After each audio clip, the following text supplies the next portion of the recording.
नमस्कार, मैं हूं देवनाथ पांडे और आप देख रहे हैं दिल्ली डायरी।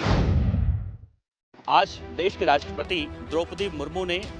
दिल्ली के उपराज्यपाल यानी मौजूदा दौर में देखें तो वीके सक्सेना दिल्ली के उपराज्यपाल हैं और दिल्ली सरकार और दिल्ली के उपराज्यपाल को लेकर लगातार विवादों की खबरें सामने आती रहती हैं।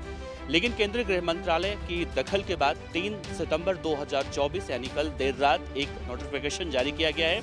जिसमें ये अब साफ हो चुका है कि दिल्ली के उपराज्यपाल के हाथों में दिल्ली को लेकर शक्तियां ज्यादा आ चुकी हैं। यानी अब कई ऐसे बॉडीज हैं जिनमें साफ तौर से दिल्ली सरकार से बिना किसी सलाह मशवरा लिए अब दिल्ली के उपराज्यपाल उसमें अपनी दखलंदाजी न सिर्फ कर सकते हैं बल्कि वो सीधा सीधा आदेश दे सकते हैं। केंद्रीय गृह मंत्रालय ने दिल्ली जो राष्ट्रीय राजधानी क्षेत्र दिल्ली का 1991 का अधिनियम है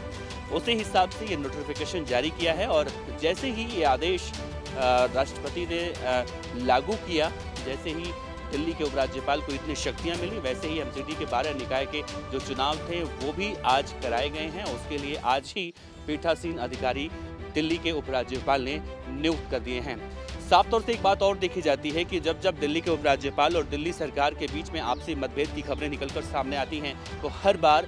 दिल्ली में सत्ता में बैठी आम आदमी पार्टी इस बात को लेकर कोर्ट में जाती है, याचिका लगाती है और कोर्ट में जब फैसला होता है, सुनवाई होती है तो भी वहाँ भी आम आदमी पार्टी को या दिल्ली सरकार को मुँह की खानी पड़ती है। बहरहाल इस आदेश के बाद अभी आम आदमी पार्टी की तरफ से कोई अभी ऑफिशियली कोई प्रतिक्रिया निकलकर सामने नहीं आई है, लेकिन इतना तो ज़रूर है कि दिल्ली सरकार की शक्तियां अब छीन कर एक तरह से कहें तो राष्ट्रपति द्रौपदी मुर्मू के जरिए अब दिल्ली के उपराज्यपाल को सौंप दी गई है। कांग्रेस के नेता और लोकसभा में नेता प्रतिपक्ष कांग्रेस के पूर्व राष्ट्रीय अध्यक्ष राहुल गांधी आज जम्मू कश्मीर के दौरे पर थे। आज उन्होंने जम्मू कश्मीर में चुनावी रैलियां की। इस रैलियों के दौरान न सिर्फ राहुल गांधी ने जम्मू कश्मीर विधानसभा चुनाव 2024 की एक तरह से कहें आगाज कर दी है तो शायद गलत नहीं होगा, लेकिन राहुल गांधी अपनी इस रैलियों के बीच में जितने भी शब्द वो बोलते रहे, जम्मू कश्मीर के युवाओं के अंदर वो शब्द जोश के रूप में भरते रहे, उनमें राहुल गांधी की वही तेजी देखने को मिली। राहुल गांधी ने कहा कि जिस तरह से आज मौजूदा वक्त में देश में दो विचारधाराएं काम कर रही हैं। एक विचारधारा बीजेपी और आरएसएस का है जो देश में नफरत फैला रही है, अराजकता का माहौल पैदा करने की कोशिश कर रही है। दूसरी तरफ हमारी विचारधारा है जो हम शांति, अमन, प्यार, मोहब्बत, ये सारी बातें राहुल गांधी ने कही। राहुल गांधी ने एक बात और कही है कि जिस तरह से पहले सुनने को मिलता था कि जिन राज्यों में राष्ट्रपति शासन लागू होता था उसे पूर्ण राज्य बनाने की कोशिश की जाती थी, लेकिन बीजेपी जो केंद्र में बैठी है वो जब से आई है केंद्र में तब से लगातार उन राज्यों को भी अपने हक में ले रही है, अपने पास ले रही है, राष्ट्रपति शासन लगा रही है जिन राज्यों को पूरी तरह से राज्य का दर्जा मिला हुआ था। राहुल गांधी ने जम्मू कश्मीर के युवाओं को साधने की कोशिश करते हुए यही कहा है कि अगर जम्मू कश्मीर के लोगों का साथ रहा तो आने वाले समय में एक बार फिर से जम्मू कश्मीर को फिर से राज्य का दर्जा दिलवाने की कोशिश करेंगे। इसके लिए चाहे बीजेपी हाँ करे या फिर ना करें, राहुल गांधी अपने इंडिया ब्लॉक के जरिए अब इस कोशिश में लगे हुए हैं। बहरहाल अगर देखें तो जम्मू कश्मीर विधानसभा चुनाव की तारीखों का ऐलान पहले ही हो चुका है और 3 चरणों में जम्मू कश्मीर में चुनाव होने हैं और सबके साथ ही जम्मू कश्मीर का भी रिजल्ट आएगा। लेकिन राहुल गांधी ने जिस तरह से एक के बाद एक धड़ाधड़ जम्मू कश्मीर में स्टार प्रचारकों की लिस्ट भी जारी कर दी है, क्या उसका असर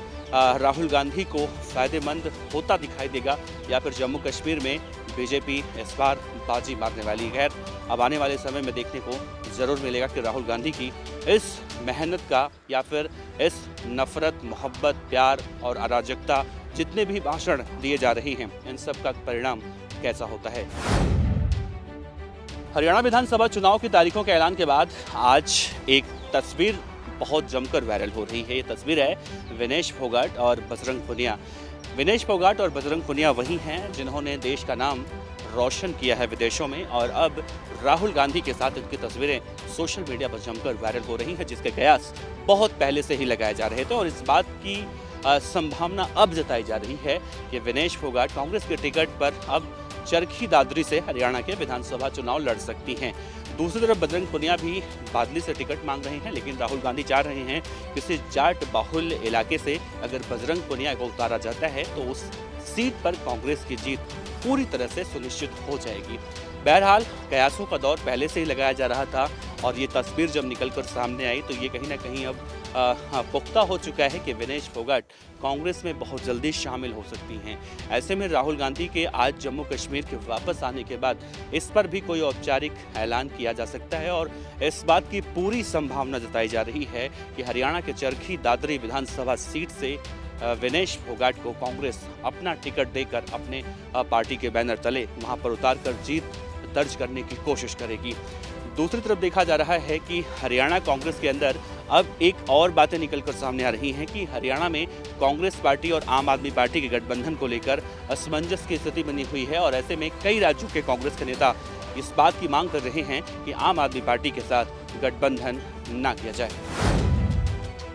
फिलहाल दिल्ली डायरी में इतना ही। देश और दुनिया की तमाम अहम खबरों के लिए आप देखते रहिए हिंद फर्स्ट। कैमरामैन गौरव के साथ देवनाथ पांडे,